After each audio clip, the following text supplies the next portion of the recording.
ഇന്ന് നമുക്ക് രാത് അക്കേലി high the benzal murder എന്ന ഹിന്ദി സിനിമയുടെ കഥ നോക്കിയാലോ. കഥയുടെ ചുരുക്കം എന്തെന്നാൽ, പേര് കേട്ടൊരു കുടുംബം. ആ കുടുംബമാണെങ്കിലോ ആത്മീയ കാര്യങ്ങളിലാണ് ഏറ്റവും കൂടുതൽ വിശ്വസിക്കുന്നതും ആൾദൈവമായ ഗുരുമായെയും അവർ പൂജിക്കുന്നുണ്ട്. എന്നാൽ ആ കുടുംബത്തില് അമാനുഷികപരമായിട്ടുള്ള പല കാര്യങ്ങളും സംഭവിക്കുന്നു. അതേ തുടർന്ന് പോലീസിലും അവർ കംപ്ലൈന്റ് ചെയ്തിട്ടുണ്ട്. ആ വീട്ടിലുള്ള കിളികളൊക്കെ ചത്തു വീഴുന്നു. ആ വീടിന്റെ പരിസരത്ത് കൂടി കാക്ക പറന്നു പോയാലും അതും ചത്തു വീണുകൊണ്ടിരിക്കുകയാണ്. മാത്രവുമല്ല, വീടിന്റെ പരിസരത്തു നിന്നും പന്നിത്തലയും ഒക്കെ കിട്ടി. അതേ തുടർന്ന് പോലീസുകാർ അന്വേഷണവും ആരംഭിച്ചു. എന്നാൽ ഒരു ദിവസം രാത്രി ആ വീട്ടിലുള്ള 6 പേർ ക്രൂരമായിട്ട് കൊലപ്പെടുന്നു. 3 പേർ മാത്രമാണ് രക്ഷപ്പെട്ടതും. ഈ ഒരു കേസ് അന്വേഷിക്കുവാനായിട്ട് പോലീസ് ഇൻസ്പെക്ടറായി ജഗനും എത്തുന്നുണ്ട്. എന്നാൽ ജഗൻ കുറച്ച് കാര്യങ്ങളൊക്കെ കണ്ടെത്തുകയാണ്. അതും ഞെട്ടിക്കുന്ന കുറച്ച് സത്യങ്ങളായിരുന്നു. യഥാർത്ഥത്തിൽ 6 പേരുടെ മരണത്തിന് കാരണം അമാനുഷിക ശക്തിയാണോ അതോ മനുഷ്യൻ തന്നെയാണോ എന്നൊക്കെ അറിയണ്ടേ? എങ്കിൽ നമുക്ക് വേഗം സിനിമയുടെ കഥയിലേക്ക് കടക്കാം. അതിനു മുൻപായിട്ട് വീഡിയോ കാണുന്ന കൂട്ടുകാരൊന്ന് ലൈക്ക് ചെയ്യാനും കമന്റ് സെക്ഷനിലെ ഹൈപ്പ് എന്നൊരു ഓപ്ഷൻ ക്ലിക്ക് ചെയ്യാനും മറക്കരുതേ. കഥ തുടങ്ങുമ്പോൾ മീര എന്ന പെണ്ണിനെയാണ് കാണിക്കുന്നത്. മീരയുടെ കുടുംബം ആൾദൈവമായ ഗുരുമായ ആരാധിക്കുന്നവരാണ്. അവരുടെ കുടുംബത്തെ ബൻസാൽ കുടുംബം എന്നാണ് അറിയപ്പെടുന്നതും. ഗുരുമയുടെ ഫോട്ടോയും വീട്ടിൽ വെച്ച് ആരാധിക്കുന്നുണ്ട്. എന്നാൽ ഒരു ദിവസം വീട്ടുജോലിക്കാരി മീരയോട് വേഗം താഴേക്കിറങ്ങി വരുവാനായി പറഞ്ഞു. താഴെ ഇറങ്ങി വന്ന മീര ഞെട്ടിക്കുന്ന കാഴ്ചയാണ് കണ്ടത്. അവളത് കണ്ട് ഷോക്കായി പോകുന്നു.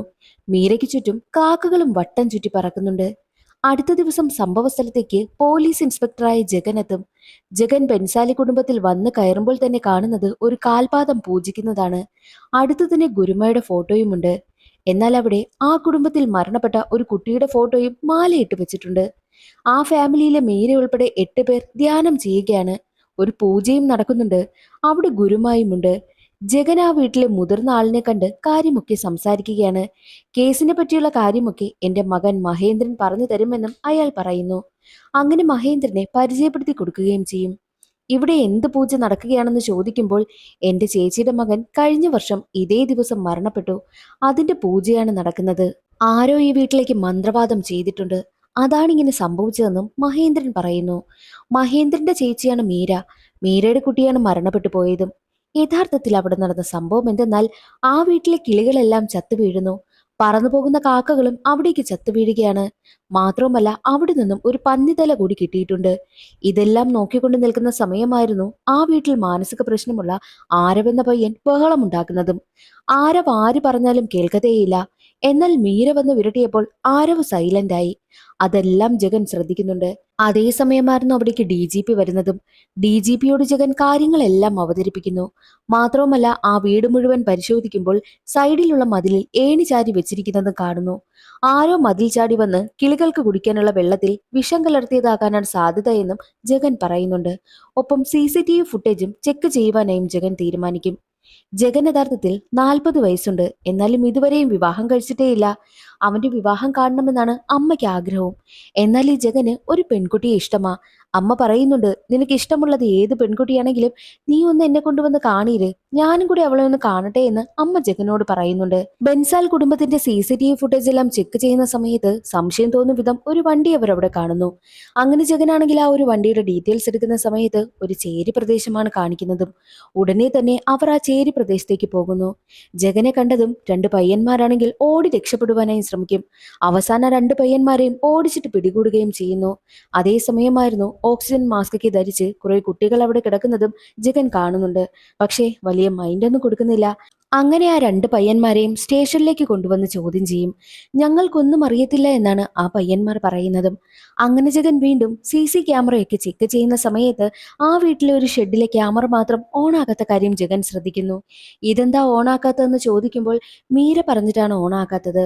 ആ ക്യാമറ ഓണായിരുന്ന സമയത്ത് എന്തൊക്കെയോ രൂപങ്ങൾ മീര കാണുന്നുണ്ടായിരുന്നു. അതുകൊണ്ടാണ് ഓഫാക്കി വെക്കാൻ പറഞ്ഞതെന്നും അവിടെയുള്ളവർ പറയുന്നു. അങ്ങനെ ജഗനാണെങ്കിൽ ക്യാമറ ഓണാക്കി വെക്കുവാൻ തന്നെ പറയും. ജഗൻ വീണ്ടും CCTV ഫുട്ടേജ് ചെക്ക് ചെയ്യുന്ന സമയത്ത് സ്റ്റേഷനിലേക്ക് പിടിച്ചുകൊണ്ടുവന്ന ആ രണ്ട് പയ്യന്മാരും വീടിന്റെ പരിസരത്ത് കിടന്ന് കറങ്ങിയിരുന്ന കാര്യം ജഗൻ കാണുന്നു. ഉടനെ തന്നെ അവർക്കടുത്തെത്തിയിട്ട് നിങ്ങൾ എന്തിനാ ആ വീടിന്റെ പരിസരത്ത് കിടന്ന് കറങ്ങിയതെന്ന് ചോദിക്കുമ്പോൾ സത്യം തുറന്നു പറയുവാനായിട്ടും അവർ തീരുമാനിക്കുന്നു. ഒരു ദിവസം രാവിലെ അവർ ഉറക്കമുണർന്ന സമയത്ത് അവരുടെ വീടിന് മുന്നിലായിട്ട് കുറേ കാശിരുന്നു. എന്താണ് ചെയ്യേണ്ടതെന്നും ഒരു ലെറ്റർ എഴുതി വെച്ചിരുന്നു. ആ ലെറ്ററിൽ പറഞ്ഞിരുന്നത് പോലെ തന്നെയാണ് ഒരു പന്നിത്തല ഞങ്ങൾ കൊണ്ടുവന്ന് വീടിനകത്തിട്ടതും. അല്ലാതെ കിളികളൊക്കെ ചത്തു വീഴുന്നത് എന്താണെന്ന് ഞങ്ങൾക്കറിയില്ല. ഞങ്ങൾ പന്നിത്തല മാത്രമേ അവിടെ കൊണ്ടുവന്നിട്ടുള്ളൂ എന്നും ആ പയ്യന്മാർ പറയുന്നു. ജഗൻ എന്തൊക്കെയോ വശപ്പിശക്ക് തോന്നുന്നു. അന്നേ ദിവസം രാത്രി ജഗൻ ബംഗ്ലാവിലേക്ക് എത്തും. എത്ര തന്നെ വിളിച്ചിട്ടും ആരും തന്നെ ഗേറ്റ് തുറന്നതേയില്ല. ജഗൻ മതിൽ ചാടി അകത്തേക്ക് കടക്കുന്നു. സെക്യൂരിറ്റിയുടെ റൂമിൽ ചെന്ന് നോക്കിയപ്പോഴോ സെക്യൂരിറ്റി കൂർക്കം വലിച്ചുറങ്ങുകയാണ്. ജഗൻ അങ്ങനെ സെക്യൂരിറ്റി റൂമിൽ നിന്ന് പുറത്തേക്ക് ഇറങ്ങിയപ്പോൾ കാണുന്ന കാഴ്ച വല്ലാത്തൊരു കോലത്തിൽ മീര നടന്നു വരുന്നു. ആ വീട്ടിൽ ആരും തന്നെ ജീവനോടെ ഇല്ല എന്ന് പതറുന്ന സ്വരത്തിലാണ് മീര പറഞ്ഞത്. മീരയെ സമാധാനിപ്പിച്ച ജഗനാണെങ്കിൽ അവളെ സെക്യൂരിറ്റി റൂമിലേക്ക് കൊണ്ടുവന്നിരുത്തിയിട്ട് നേരെ ബംഗ്ലാവിനുള്ളിലേക്ക് പോകും. കതക് തുറക്കുന്നതോ ആ വീട്ടിലുണ്ടായിരുന്ന സ്വപ്ന എന്ന പെൺകുട്ടിയാണ്. അവളും ഒരുപാട് പേടിച്ചിരുന്നു. ഇവിടെ നിന്ന് എന്തൊക്കെയോ ശബ്ദങ്ങൾ കേൾക്കുന്നുണ്ട്, ഇവിടെ എന്തോ സംഭവിച്ചിട്ടുണ്ട് എന്ന് പേടിയോടെ സ്വപ്ന പറയുന്നു. സ്വപ്നയോട് റൂമിൽ കയറി കഥകടയ്ക്കുവാനായി പറഞ്ഞിട്ട് ജഗൻ നേരെ മുകളിലത്തെ നിലയിലേക്ക് പോകും. അവിടെ നിന്നായിരുന്നു ശബ്ദം കേട്ടുകൊണ്ടേയിരുന്നതും. എന്നാൽ കയറി ചെല്ലുമ്പോൾ ആ വീട്ടിൽ തന്നെ മറ്റൊരു സെക്യൂരിറ്റി ജീവന് വേണ്ടി പോരാടുന്ന കാഴ്ചയാണ് ജഗൻ കാണുന്നതും. മാത്രവുമല്ല മറ്റൊരു വശത്തായിട്ട് ഒരു ഡെഡ് ബോഡി കിടക്കുന്നു. കൂടാതെ സ്വിമ്മിംഗ് പൂളിലും ഒരു ഡെഡ് ബോഡി കിടക്കുന്നുണ്ട്. ഒരു റൂമിലേക്ക് കതക് തുറന്നു ചെന്ന് നോക്കുമ്പോൾ കാണുന്ന കാഴ്ച അത് മീരയുടെ റൂമായിരുന്നു. അവിടെ ഗുരുമായുടെ ഫോട്ടോയുമുണ്ട്. എന്നാൽ അവിടെ ലാപ്ടോപ്പ് നോക്കിക്കൊണ്ടിരിക്കുന്ന ഒരാൾ ആ ഇരിക്കുന്ന രൂപത്തിൽ തന്നെ മരണപ്പെട്ടിരിക്കുകയാണ് ചെയ്തതും. ആ ഒരു കാഴ്ച കണ്ട് ജഗൻ ഞെട്ടിപ്പോകുന്നു. ആരോ ഇവരെയൊക്കെ കൊലപ്പെടുത്തിയതാണെന്നും ജഗന് മനസ്സിലായി. ഉടനെ തന്നെ കൺട്രോൾ റൂമിലേക്ക് വിവരം അറിയിക്കും. എല്ലാവരും ബൻസാൽ കുടുംബത്തിന്റെ ബംഗ്ലാവിലേക്ക് എത്തണമെന്നും ജഗൻ അവരോട് പറയുന്നു. അങ്ങനെ പോലീസ് ഉദ്യോഗസ്ഥരെല്ലാം ആ ഒരു ബംഗ്ലാവിലേക്ക് എത്തുകയാണ്. ബൻസാൽ ബംഗ്ലാവിൽ നിന്നും മുഴുവൻ 6 ഡെഡ് ബോഡിയാണ് കിട്ടിയിരിക്കുന്നതും. പക്ഷേ അതിൽ ആ ഒരു സെക്യൂരിറ്റിക്ക് മാത്രം ജീവനുണ്ട്. അയാളുടെ ദേഹത്ത് ഒരുപാട് വെട്ടിന്റെ പാടുകളും ഉണ്ടായിരുന്നു. അയാളെ ഉടനെ തന്നെ ഹോസ്പിറ്റലിലേക്കും എത്തിക്കും. അതിൽ നിന്നും രക്ഷപ്പെട്ടത് മീരയായിരുന്നല്ലോ. അങ്ങനെ മീരയും അവിടെ സമാധാനിപ്പിക്കുകയാണ്. അതേസമയം DGPയും വരുന്നുണ്ട്. DGP ആണെങ്കിലോ ജഗനെ ഒരുപാട് വഴക്ക് പറയും. കാരണം രാവിലെ ആ വീട്ടിൽ ചില പ്രശ്നങ്ങൾ നടന്നല്ലോ, എന്നിട്ട് വൈകുന്നേരമായപ്പോൾ 6 പേരും മരണപ്പെട്ടിരിക്കുന്നു. എന്താ ആ ഒരു കാര്യം സീരിയസ് ആയിട്ട് എടുക്കാത്തതെന്ന് പറഞ്ഞാണ് ജഗനെ വഴക്ക് പറഞ്ഞുകൊണ്ടിരിക്കുന്നതും. അതേസമയമായിരുന്നു ഫോറൻസിക് ഉദ്യോഗസ്ഥ റോസി അവിടേക്ക് എത്തുന്നതും. റോസി അവിടെ നിന്നും എന്തെങ്കിലും ഫിംഗർ പ്രിന്റ്സ് ഒക്കെ കിട്ടുമോ എന്നറിയാൻ വേണ്ടിയിട്ട് പരിശോധന നടത്തുന്നുണ്ട്. മാത്രമല്ല മീരയുടെ ദേഹത്തെ മുറിവും പാടുകളും ഒക്കെ പരിശോധിക്കുകയും ഒക്കെ ചെയ്യുന്നുണ്ട്. അതേ സമയത്തായിരുന്നു സ്വിമ്മിംഗ് പൂളിൽ നിന്നും ഒരു കത്തി കിട്ടുന്നതും. ആ കത്തി ഉപയോഗിച്ചായിരിക്കാം 6 പേരെയും കൊലപ്പെടുത്തിയത് എന്നുള്ള നിഗമനത്തിലും പോലീസ് ഉദ്യോഗസ്ഥർ എത്തുന്നു. അങ്ങനെ വീട്ടിലെത്തുന്ന ജഗനെ കാണുവാനായിട്ട് ജഗന്റെ ഗേൾഫ്രണ്ട് ആയിട്ടുള്ള രാധ എത്തുകയാണ്. രാധയെ ജഗൻ അവന്റെ അമ്മയ്ക്ക് പരിചയപ്പെടുത്തി കൊടുക്കുകയും ചെയ്യും. അങ്ങനെ ജഗനാണെങ്കിൽ ഇപ്പോൾ അന്വേഷിക്കുന്ന കേസിനെ കുറിച്ച് രാധയോട് പറയും. ബൻസാൽ കുടുംബത്തിൽ നടന്ന കാര്യങ്ങളെല്ലാം ന്യൂസ് വഴി രാധ കണ്ടിരുന്നു. നീ ഇതെല്ലാം എങ്ങനെ കണ്ടു നിന്നുവെന്നും രാധ ജഗനോട് ചോദിക്കുന്നുണ്ട്. അങ്ങനെ ജഗൻ അവിടെ നിന്ന് നേരെ പോകുന്നത് മീരയ്ക്കടുത്തേക്കാണ്.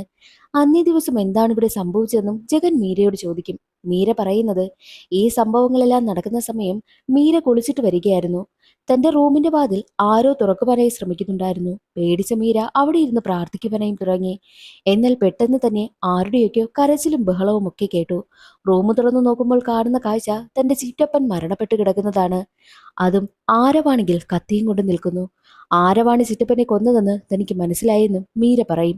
ഈ ആരവാണ് ആ കുടുംബത്തിലെ മാനസിക പ്രശ്നമുള്ള ഒരു പയ്യന്റെ കാര്യം സിനിമയുടെ തുടക്കത്തിൽ പറഞ്ഞില്ലേ, ആ പയ്യനാണ് ആരവ്, മീരയുടെ ഇളയ സഹോദരൻ. ആരവ് മീരയെ കണ്ടതും മീരയെ കൊല്ലുവാനായിട്ട് കത്തിയുമായി ഓടി വരും. എന്നാൽ മീരയുടെ പിന്നിലായിട്ട് ആ ഒരു സെക്യൂരിറ്റി നിൽക്കുന്നത് കണ്ട് നേരെ അവൻ സെക്യൂരിറ്റിക്ക് അടുത്തേക്കാണ് പോകുന്നത്. സെക്യൂരിറ്റിയെ വെട്ടുകയും ചെയ്തു. എന്നാൽ സെക്യൂരിറ്റിയുമായി നടന്ന പിടിവലിയിൽ ആരവ് നേരെ സ്വിമ്മിംഗ് പൂളിലേക്കും വീണു. മീര ഉടനെ തന്നെ താഴേക്ക് ഇറങ്ങി വന്ന് നോക്കുമ്പോൾ അവിടെ ഓരോരുത്തരും മരണപ്പെട്ട് കിടക്കുന്നതാണ് മീര കണ്ടതും. മാത്രവുമല്ല സ്വപ്ന റൂമിൽ നിന്ന് കരഞ്ഞുകൊണ്ട് ഇറങ്ങി വരുന്നുണ്ട്. സ്വപ്നയെ അവളെ ആശ്വസിപ്പിച്ച് അവിടെ ഇരുത്തിയിട്ട് പുറത്തേക്ക് വരുന്ന സമയത്തായിരുന്നു ജഗനെ കണ്ടതും. ഇതാണ് യഥാർത്ഥത്തിൽ നടന്നതെന്നും മീര ജഗനോട് തുറന്നു പറയും. അതേസമയമായിരുന്നു ഫോറൻസിക് ഉദ്യോഗസ്ഥയായ റോസിയിൽ നിന്നും ഞെട്ടിക്കുന്ന കുറച്ച് കാര്യങ്ങൾ പോലീസ് ഉദ്യോഗസ്ഥർ അറിയുന്നതും. സത്യത്തിൽ ആരവിന് മാനസിക പ്രശ്നമൊന്നുമില്ല. അവൻ അമിതമായിട്ട് ഡ്രഗ്സ് യൂസ് ചെയ്യുമായിരുന്നു. അതാണ് അവൻ അങ്ങനെയൊക്കെ പെരുമാറുന്നതും. എന്നാൽ ഈ കൊലപാതകങ്ങളൊക്കെ നടക്കുന്ന സമയത്തും അവൻ അമിതമായിട്ട് ഡ്രഗ്സ് യൂസ് ചെയ്തിരുന്നു. എന്നാൽ ഒരു കാര്യം കൂടി റോസി പറയുകയാണ്. ആ കുടുംബത്തിലുള്ള എല്ലാവരും കഴിച്ചിരുന്ന ഭക്ഷണത്തിൽ നിന്നും ആരവ് ഉപയോഗിക്കുന്ന അതേ ഡ്രഗ്സിന്റെ അംശം തന്നെ കണ്ടെത്തിയിട്ടുണ്ട്. അപ്പോൾ ആരവ് ആ കുടുംബത്തിലുള്ള എല്ലാവരെയും കൊല്ലുവാനായിട്ട് മുൻകൂട്ടി തന്നെ പ്ലാൻ ചെയ്തതാകാം. പക്ഷേ ആ ഒരു ആഹാരം കഴിക്കാത്ത മൂന്നേ മൂന്ന് പേർ മാത്രമേ ഉള്ളൂ. ഒന്ന് മീര, രണ്ടാമത്തേത് സ്വപ്ന, മൂന്നാമത്തേത് സെക്യൂരിറ്റി. സെക്യൂരിറ്റി ഇപ്പോൾ ജീവന് വേണ്ടി പോരാടിക്കൊണ്ടിരിക്കുകയാണെന്നും റോസി പറയുന്നു. മാത്രവുമല്ല, രാവിലെ നടന്ന പ്രശ്നത്തിന്റെ റിപ്പോർട്ട് തരുവാനായിട്ടും റോസി പറയുന്നുണ്ട്. അപ്പോഴാണ് റോസി ഒരു കാര്യം കൂടി പറയുന്നത്. കിളികൾക്ക് കുടിക്കുവാനായി വെച്ചിരുന്ന വെള്ളത്തിൽ ഇതേ മയക്കുമരുന്ന് തന്നെയാണ് കലർത്തിയിരിക്കുന്നതും. ആ ഒരു വെള്ളം കുടിച്ചാണ് കിളികളെല്ലാം ചത്ത് തറയിൽ വീണതും. എന്നാൽ ഈ കിളികളെല്ലാം ചത്ത് വീഴുന്നത് കണ്ടാണ് കാക്കകളൊക്കെ കൂട്ടമായി പറന്നതെന്നും കൂടി റോസി പറയുന്നുണ്ട്. എന്നാൽ മറ്റുള്ള പോലീസുകാർക്ക് ഈ ഒരു കേസ് എങ്ങനെയെങ്കിലും ക്ലോസ് ചെയ്യണമല്ലോ. അതുകൊണ്ട് തന്നെ ചേരിയിൽ നിന്ന് പിടിച്ചുകൊണ്ടുവന്ന പയ്യന്മാരെ ഒരുപാട് തല്ലും. ആരവാണ് നിങ്ങൾക്ക് കാശ് തന്നതെന്നും പന്നിത്തല അവിടെ കൊണ്ടുവന്ന് ഇടിയിപ്പിച്ചതെന്നും സമ്മതിക്കുവാൻ വേണ്ടിയിട്ടാണ് തല്ലുന്നതും. പക്ഷേ ആ രണ്ട് പയ്യന്മാരും പറയുന്നത് ആരാണ് ഞങ്ങൾക്ക് കാശ് തന്നതെന്ന് അറിയില്ല എന്ന് തന്നെയാണ് പറഞ്ഞുകൊണ്ടേയിരിക്കുന്നതും. അപ്പോഴേക്കും അവിടേക്ക് ജഗൻ എത്തുന്നുണ്ട്. അവരെ തല്ലിക്കൊണ്ടുന്ന പോലീസുകാരെ തടയുകയും ഒക്കെ ചെയ്യുന്നു. അതേസമയം തന്നെ ചേരിയിലുള്ള പയ്യന്മാരെ വിട്ടുകിട്ടുവാൻ വേണ്ടിയിട്ട് അവരുടെ ഭാഗത്തു നിന്നുള്ള വക്കീലും പ്രശ്നമുണ്ടാക്കിക്കൊണ്ടേയിരിക്കുന്നു. എന്നാൽ ജഗനാണെങ്കിൽ നേരെ പോകുന്നത് സ്വപ്നയ്ക്കടുത്തേക്കാണ്. സ്വപ്നയുമാണല്ലോ അതിലാകെ രക്ഷപ്പെട്ട മറ്റൊരാള്. അങ്ങനെ സ്വപ്നയെ ചോദ്യം ചെയ്യുന്ന സമയത്ത് സ്വപ്ന പറയുന്നത് മറ്റൊരു കഥയായിരുന്നു. അവൾ പറയുന്നത് ആരവ് അങ്ങനെ ചെയ്യുമെന്ന് എനിക്ക് തോന്നുന്നില്ല. കാരണം ആരവാണെങ്കിൽ അത്രയും നേരം അവൾക്കൊപ്പം ഇരുന്ന് ഗെയിം കളിച്ചുകൊണ്ടിരിക്കുകയായിരുന്നു. എന്തൊക്കെയോ കരച്ചിലും ബഹളവും കേട്ടാണ് ആരവ് അത് നോക്കുവാൻ വേണ്ടിയിട്ട് മുകളിലേക്ക് പോകുന്നത്. ആരവ് പോയി കുറെ നേരം കഴിഞ്ഞതും ആരവിനെ കാണാത്തത് കൊണ്ടാണ് സ്വപ്നയും പുറത്തേക്ക് ഇറങ്ങിയത്. അപ്പോൾ കാണുന്ന കാഴ്ച സെക്യൂരിറ്റി വെപ്രാളപ്പെട്ട് ഓടി ഇറങ്ങി വരുന്നതാണ്. പിന്നീട് അവിടെയായിട്ട് ഡെഡ് ബോഡികളും കിടക്കുന്നത് കണ്ടു. എന്താണ് സംഭവിച്ചതെന്ന് തനിക്കറിയത്തില്ല. ഉറപ്പായിട്ടും ആരവ് അങ്ങനെ ചെയ്യില്ല എന്ന് തന്നെയാണ് സ്വപ്ന ഉറപ്പിച്ച് പറയുന്നതും. പക്ഷേ സ്വപ്ന പറയുന്നതെന്ന് കേട്ടിട്ട് ജഗന് വിശ്വാസം വരുന്നില്ല. പക്ഷെ അവൾ വല്ലാതെ ഇമോഷണൽ ആയിട്ടാണ് സംസാരിക്കുന്നതും. വല്ലതും സത്യമുണ്ടോ എന്ന സംശയവും ജഗന് തോന്നുന്നു. കൂടാതെ അവൾ ഒരു കാര്യം കൂടി പറയുന്നുണ്ട്. എന്റെ വീട്ടിലുള്ള എല്ലാവരും ഗുരുമായെ വിശ്വസിക്കുമായിരുന്നു. അവർ പറയുന്ന പൂജകളെല്ലാം നടത്തി എല്ലാവരും ആ ഒരു ട്രാക്കിലാണ് സഞ്ചരിച്ചു കൊണ്ടേയിരുന്നതും. നെഗറ്റീവായിട്ടുള്ള കാര്യങ്ങളൊക്കെ ചെയ്യുമായിരുന്നു. അവരാണെങ്കിൽ വളരെ സെൽഫിഷ് ആയിട്ട് മാറിയിരുന്നു. അതുകൊണ്ടായിരിക്കാം ഇങ്ങനെയുള്ള കാര്യങ്ങളൊക്കെ വീട്ടിൽ സംഭവിച്ചത്. ഇതിനെല്ലാം പിന്നിൽ ആ ഗുരുമയായിരിക്കുമെന്നും സ്വപ്ന പറയുന്നുണ്ട്. അങ്ങനെ ആ 6 പേരുടെയും ശവസംസ്കാര ചടങ്ങ് ഗുരുമയുടെ നേതൃത്വത്തിൽ നടന്നു. എന്നാൽ ഗുരുമയെ കാണുവാൻ വേണ്ടിയിട്ട് ജഗൻ എത്തുകയാണ്. ഗുരുമയുടെ ജഗൻ ഓരോ കാര്യങ്ങളൊക്കെ ചോദിക്കും. എന്നാൽ ഗുരുമ പറയുന്നത് നിങ്ങൾ കണ്ടെത്തിയത് ആരവാണ് കൊല ചെയ്തതെന്നല്ലേ. അപ്പോൾ ആരവ് തന്നെ ആയിരിക്കാം. പിന്നെന്തിനാണ് എൻ്റെ അടുത്തേക്ക് ഈ കാര്യങ്ങളും ചോദിച്ചു കൊണ്ട് വരുന്നത്? നിങ്ങളുടെ കൂടെ തന്നെ ഒരു സാത്താനുണ്ട്. ആദ്യം നിങ്ങൾ ആ ഒരു സാത്താനെയാണ് നിങ്ങളിൽ നിന്നും തുരത്തേണ്ടത് എന്നുള്ള കാര്യം കൂടി ഗുരുമ ജഗനോട് പറയുന്നു. അത് കേട്ടതും ജഗനാണെങ്കിൽ പേടിച്ചു പോകും. എന്തായിരിക്കാം ഗുരുമ ഉദ്ദേശിച്ചത് എന്നൊക്കെ ജഗൻ ചിന്തിക്കുന്നു. അങ്ങനെ ജഗൻ നേരെ എത്തുന്നത് മീരയെക്കുറിച്ച് അന്വേഷിക്കാൻ വേണ്ടിയിട്ട് മീരയുടെ ഹസ്ബൻഡിന്റെ അടുത്തേക്കാണ്. മീരയുടെ ഹസ്ബൻഡ് പറയുന്നത് കഴിഞ്ഞ വർഷം ഞങ്ങളുടെ മകനൊരു പ്രശ്നമുണ്ടായിരുന്നു. അവനൊരു അസുഖമുണ്ട്. ആ അസുഖത്തിന്റെ ട്രീറ്റ്മെന്റ് നടത്തുവാൻ വേണ്ടിയിട്ട് അവനെ കൊണ്ടുപോകുവാനായി ഇരുന്ന സമയമായിരുന്നു അവൻ മരണപ്പെട്ടു പോയതും. അവന്റെ മരണശേഷമാണ് മീര ഇങ്ങനെ ആത്മീയ കാര്യങ്ങളിലേക്ക് ഇറങ്ങിയതെന്നും ഹസ്ബൻഡ് പറയുന്നു.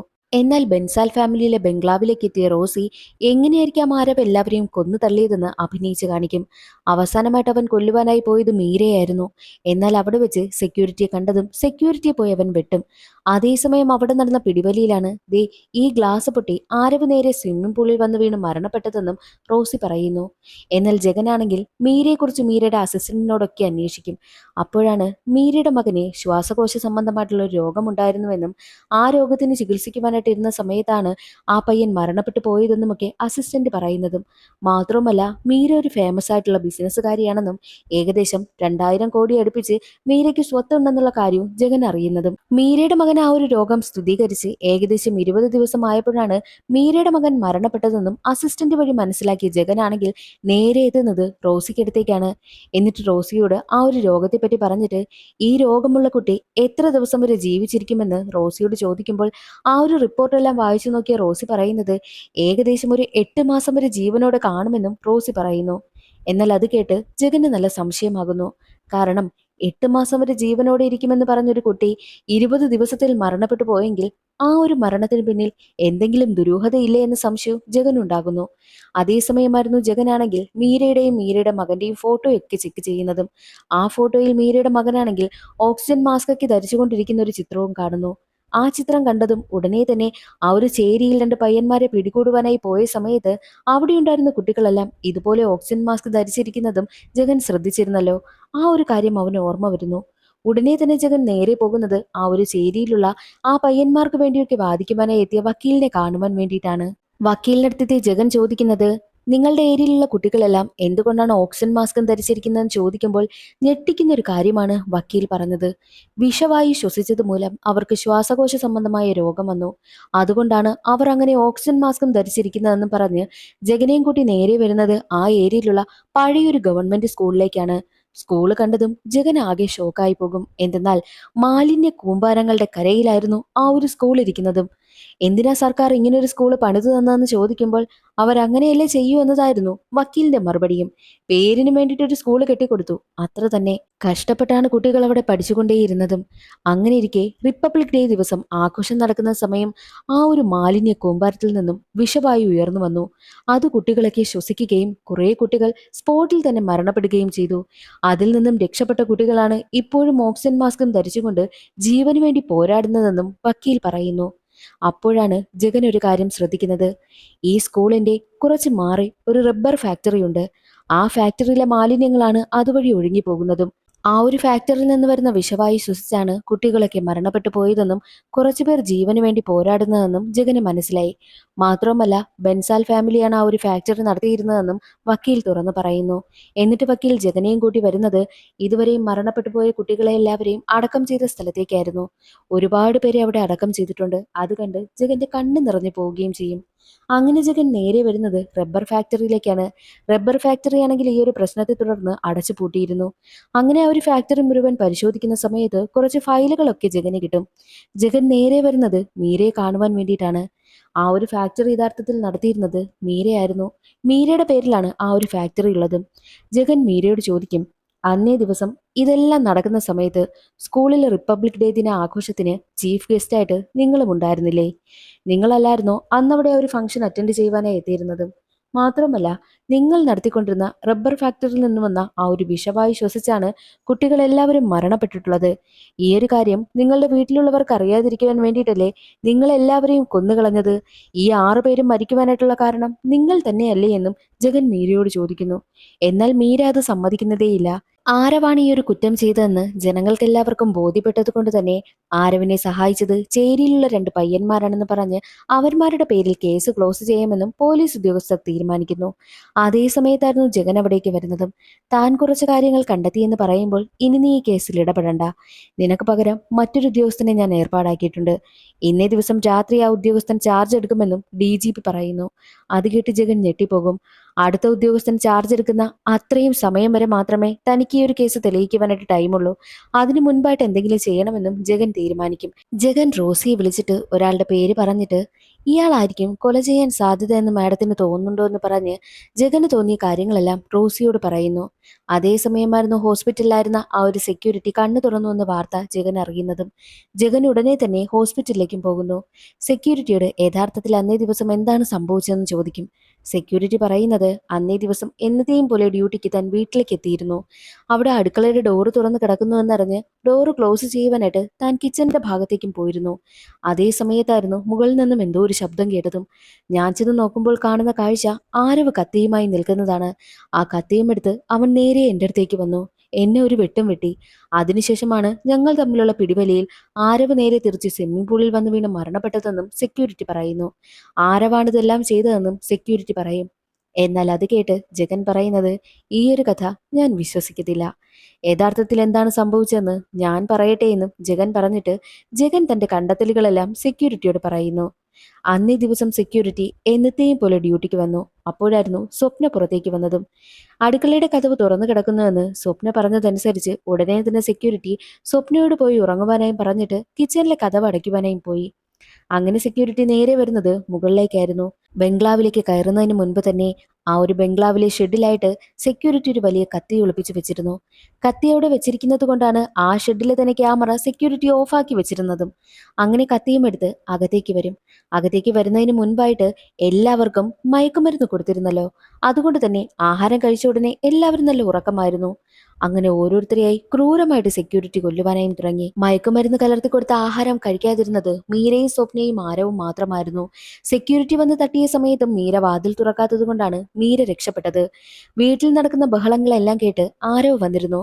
ആരവ് ആഹാരം കഴിക്കാതിരുന്നെങ്കിലും സെക്യൂരിറ്റി ആരവിന് സെപ്പറേറ്റ് ആയിട്ട് മയക്കുമരുന്ന് കൊടുത്തിരുന്നു.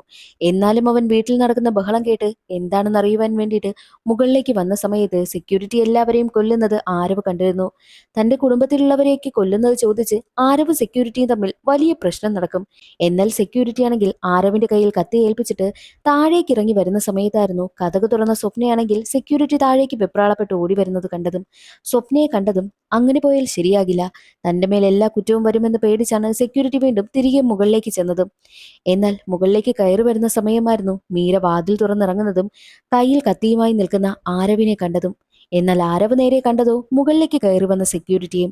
സെക്യൂരിറ്റിയെ കണ്ട ആരവ് സെക്യൂരിറ്റിയെ കൊല്ലുവാൻ വേണ്ടിയിട്ടാണ് കത്തിയുമായി സെക്യൂരിറ്റിക്ക് അടുത്തേക്ക് വന്നതും സെക്യൂരിറ്റി ഒരു വെട്ടുവെട്ടിയതും.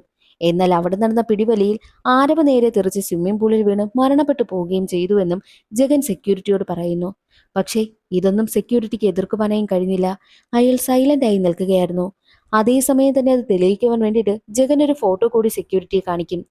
ആ ഒരു ഗവൺമെന്റ് സ്കൂളിൽ റിപ്പബ്ലിക് ആഘോഷം നടന്നതിൽ സെക്യൂരിറ്റി തന്റെ മകളെയും എടുത്തുകൊണ്ട് നിൽക്കുന്ന ഫോട്ടോയായിരുന്നു അത്. അതേ സ്കൂളിൽ തന്നെയായിരുന്നു സെക്യൂരിറ്റിയുടെ മകളും പഠിച്ചിരുന്നത്. ആ സ്കൂളിലെ റിപ്പബ്ലിക് ഡേ ദിന ആഘോഷത്തിന് ചീഫ് ഗസ്റ്റ് ആയിട്ട് എത്തിയത് മീരയും മീരയുടെ മകനുമായിരുന്നു. മീരയുടെ മകൻ അതേ സ്കൂളിലല്ല പഠിച്ചിരുന്നെങ്കിലും അന്നേ ദിവസം ആ കുട്ടികൾക്കൊപ്പം ഇരുന്നായിരുന്നു ആഹാരവും ആ പയ്യൻ കഴിച്ചിരുന്നതും. അതേസമയമായിരുന്നു വിഷവായു അവിടെയൊക്കെ പരന്നതും അത് ശ്വസിച്ച് എല്ലാ കുട്ടികൾക്കും വയ്യാതായതും. കുറെ കുട്ടികൾ മരണപ്പെട്ടും പോയി. അവിടെയുണ്ടായിരുന്ന കുട്ടികളെയൊക്കെ ഹോസ്പിറ്റലിലേക്ക് കൊണ്ടുപോയി. ആ കൂട്ടത്തിൽ സെക്യൂരിറ്റിയുടെ മകളും മീരയുടെ മകനും ഒക്കെ ഉണ്ടായിരുന്നു. മീരയുടെ മകനാണെങ്കിൽ രക്ഷപ്പെട്ടു. എന്നാൽ സെക്യൂരിറ്റിയുടെ മകളാണെങ്കിലോ മരണപ്പെട്ടു പോവുകയും ചെയ്തു. ഇതേ തുടർന്ന് വലിയ കേസൊക്കെയായി. ബെൻസാൽ ഫാമിലിക്കെതിരെയാണ് കേസ് വന്നതും. എന്നാൽ അവരാണെങ്കിലോ അവരൊരു തെറ്റും ചെയ്തിട്ടില്ല. ആ ഒരു സ്ലം ഏരിയയിൽ താമസിക്കുന്നത് കൊണ്ടാണ് കുട്ടികൾക്കൊക്കെ ഇങ്ങനെ അസുഖം വന്നതെന്നും പാരന്റ്സ് നന്നായിട്ട് കുട്ടികളെ നോക്കാത്തത് കൊണ്ടും ചേരിയിൽ കിടന്ന് അവിടുത്തെ മാലിന്യങ്ങൾക്കിടയിൽ വളർന്നത് കൊണ്ടാണ് കുട്ടികൾക്ക് ഇങ്ങനെയൊക്കെ സംഭവിച്ചതെന്നും അല്ലാതെ ബൻസാൽ ഫാമിലിയിലെ ഫാക്ടറി അല്ല ഇതിനൊക്കെ കാരണമെന്നുമൊക്കെയാണ് ബൻസാൽ ഫാമിലിയുടെ വക്കീൽ വാദിച്ചതും. അതോടുകൂടി കേസ് ജയിച്ചത് ബൻസാൽ ഫാമിലി ആയിരുന്നു. ജനങ്ങൾക്ക് നീതി കിട്ടാതായി. ഒരുപാട് കുട്ടികൾ മരണപ്പെട്ടു പോയെങ്കിലും ആ ഒരു കുടുംബത്തിന് വേണ്ടിയിട്ട് ഒരു തരത്തിലുള്ള ധനസഹായവും ബൻസാൽ ഫാമിലി ചെയ്തതേയില്ല. അതോടുകൂടി ആ ഒരു ചേരിയിലുള്ള എല്ലാവരും ആകെ തകർന്നും പോയി. ഒരുപാട് കുട്ടികൾ ഇപ്പോഴും ജീവന് വേണ്ടി പോരാടുകയാണല്ലോ. അവർക്കൊരു സഹായം പോലും ബൻസാൽ ഫാമിലി ചെയ്തതേയില്ല. അതോടുകൂടി ഈ ഒരു സെക്യൂരിറ്റിക്ക് ആ ഒരു ഫാമിലിയോട് നല്ല ദേഷ്യമായി. ഇത്രയും വർഷം ബൻസാൽ ഫാമിലിക്ക് വേണ്ടി വർക്ക് ചെയ്തിട്ടും പാവപ്പെട്ട ജനങ്ങളോട് ബൻസാൽ ഫാമിലി കാണിച്ചത് ക്രൂരതയല്ലേ എന്ന ചിന്ത സെക്യൂരിറ്റിയിൽ വളർന്നു തുടങ്ങി. ഇനി ആ കുടുംബത്തിൽ ആരും തന്നെ ജീവനോടെ വേണ്ട എന്നും സെക്യൂരിറ്റി ചിന്തിച്ച് സെക്യൂരിറ്റി തന്നെയാണ് ഇതെല്ലാം പ്ലാൻ ചെയ്ത് 6 പേരെയും കൊലപ്പെടുത്തിയതെന്നുള്ള കാര്യം ജഗന് മുന്നിൽ സമ്മതിക്കുന്നു. പക്ഷേ മീരയെ മാത്രം കൊല്ലുവാനായും കഴിഞ്ഞില്ല എന്നും സെക്യൂരിറ്റി പറയുന്നുണ്ട്. എന്നാൽ ഇതെല്ലാം ജഗനാണെങ്കിൽ വീഡിയോ റെക്കോർഡ് ചെയ്തെടുക്കുകയും ചെയ്യുന്നു. സത്യമെല്ലാം തുറന്നു പറഞ്ഞു കഴിഞ്ഞതും സെക്യൂരിറ്റി മരണപ്പെട്ടു പോവുകയും ചെയ്യുന്നു. ജഗനാണെങ്കിൽ ഈ ഒരു വിവരം റോസിയെ അറിയിക്കുകയും ജഗനും റോസിയും ചേർന്ന് സെക്യൂരിറ്റി സത്യമെല്ലാം തുറന്നു പറയുന്ന ആ ഒരു വീഡിയോ ഫുട്ടേജ് ന്യൂസ് ചാനലുകാർക്ക് ടെലികാസ്റ്റ് ചെയ്യുവാനായി അയച്ചു കൊടുത്തു. അങ്ങനെ ആ ഒരു വീഡിയോ പുറത്തു വന്നതും എല്ലാ ജനങ്ങളും ഞെട്ടിപ്പോവുകയാണ്. ബൻസാൽ ഫാമിലിയുടെ കേസ് വാദിച്ച വക്കീൽ ഉൾപ്പെടെ ആ ഒരു പ്രശ്നത്തിന് കൂട്ടുനിന്ന എല്ലാവർക്കും പണി കിട്ടി. ഒപ്പം മീരയ്ക്കും പണി കിട്ടുകയാണ്. അതോടുകൂടി ജഗൻ ഒരുപാട് സമാധാനമായി. എന്നാൽ ഉയർന്ന ഉദ്യോഗസ്ഥനാണെങ്കിൽ ആദ്യം തന്നെ എന്ത് വീഡിയോ ഫുട്ടേജ് കാണിക്കാത്തതെന്ന് പറഞ്ഞ് ജഗനെ വഴക്ക് പറയും. റോസിയും വഴക്ക് പറയുന്നുണ്ട്. അങ്ങനെ ജഗൻ വിചാരിച്ചതുപോലെ തന്നെ കേസും തെളിയിക്കപ്പെട്ടു. ജഗനാണെങ്കിലോ തനിക്ക് ഇഷ്ടപ്പെട്ട രാധയെ വിവാഹം കഴിക്കുവാനും തീരുമാനിച്ചിരിക്കുകയാണ്. അതേസമയം ജഗന്റെ അമ്മയാണെങ്കിൽ ആ ഒരു വിവാഹത്തിന് സമ്മതിക്കുന്നതേയില്ല. ഈ ഒരു പെൺകുട്ടി നമ്മുടെ കുടുംബത്തിന് ചേരില്ല എന്ന് തന്നെയാണ് അമ്മ പറഞ്ഞുകൊണ്ടേയിരിക്കുന്നതും. അത് കേൾക്കുന്ന ജഗന് ഗുരുമ പറഞ്ഞ കാര്യങ്ങളൊക്കെ ഓർമ്മ വരും. നിന്റെ ജീവിതത്തില് നല്ല കാര്യങ്ങളൊക്കെ നടക്കുന്നതിൽ നിന്ന് നിന്നെ തടയുന്ന സാത്താൻ നിന്റെ കൂടെ തന്നെ ഉണ്ടെന്ന് ഗുരുമ എന്ന് പറഞ്ഞിരുന്നല്ലോ. ആ സാത്താൻ യഥാർത്ഥത്തിൽ തന്റെ അമ്മയാണ് എന്നൊരു തിരിച്ചറിവ് ജഗന് വരികയും ചെയ്യുന്നു. അതോടുകൂടി സിനിമയുടെ കഥ അവിടെ അവസാനിക്കുകയാണ്. ഇന്നത്തെ ഈ ഒരു വീഡിയോ എല്ലാവർക്കും ഇഷ്ടമായെന്ന് കരുതുന്നു. ഇഷ്ടമായാലൊന്ന് സപ്പോർട്ട് ചെയ്യാൻ മറക്കരുതേ. അടുത്തൊരു വീഡിയോയിൽ കാണാം. അതുവരെ എല്ലാവർക്കും ബായ്.